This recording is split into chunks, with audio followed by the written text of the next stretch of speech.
আগে চাকরি বাকরি কিছু করুক, তারপর তো বিয়ে করবে।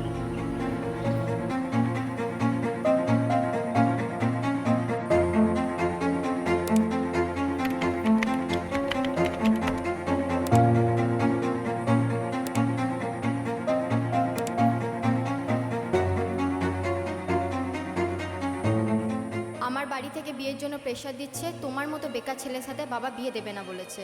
আমি আর পারছি না, আমাকে বাড়ির মতে বিয়ে করতে হবে। বলি আর কতদিন বাবার অন্ন ধ্বংস করবে? অনেক দিন তো হলো, এবার চাকরি ফাকরি করো।